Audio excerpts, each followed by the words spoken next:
Vous savez, mesdames et messieurs, le plus important dans une situation de crise ou encore lorsque l'on tente de résoudre un problème qui nous dépasse, ce n'est pas systématiquement de faire usage de la force ou encore de faire bêtement usage de la force, mais plutôt de savoir quand, où, comment, mais surtout pourquoi, mesdames et messieurs, faire usage de la force pour résoudre un problème ou tenter de surmonter une crise.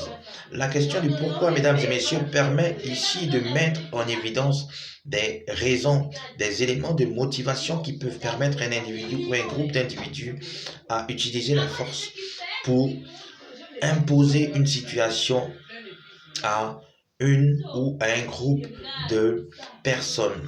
La question du pourquoi ici, mesdames et messieurs, permet d'éclairer l'opinion publique afin qu'elle ne soit pas en marge d'une révolution ou d'un changement sans précédent. Et à cette question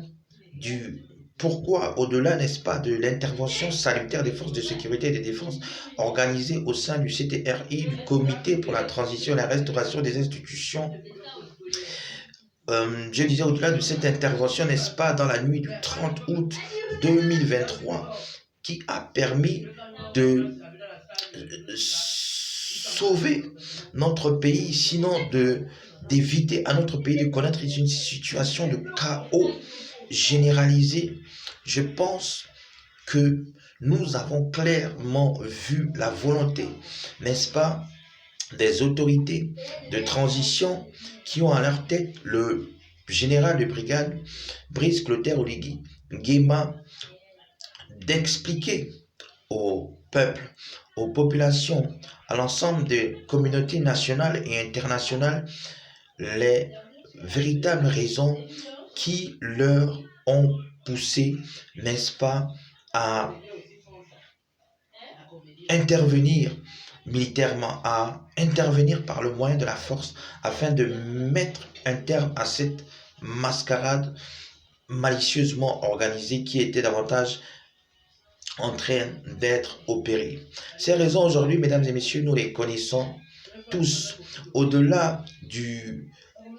processus électoral non transparent et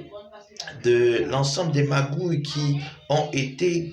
n'est-ce pas, mises en place afin de favoriser le candidat du pouvoir précédemment en place. Nous avons également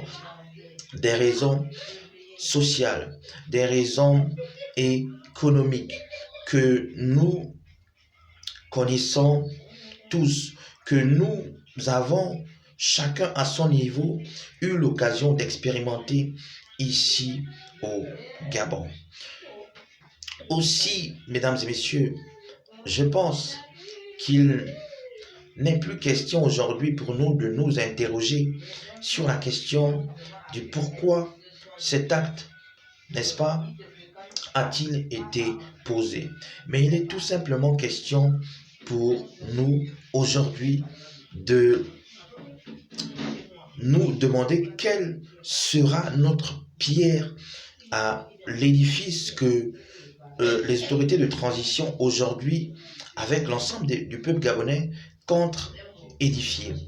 Quelle sera notre contribution personnelle, n'est-ce pas, pour ce Gabon nouveau que nous espérons tous et dont nous attendons beaucoup. Je voudrais, mesdames et messieurs, inviter chacun à s'interroger sur ce sujet afin que ce qui est en train d'être bâti ne le soit pas contre vous, mais le soit pour vous, mais surtout avec vous. Que quelqu'un médite là-dessus.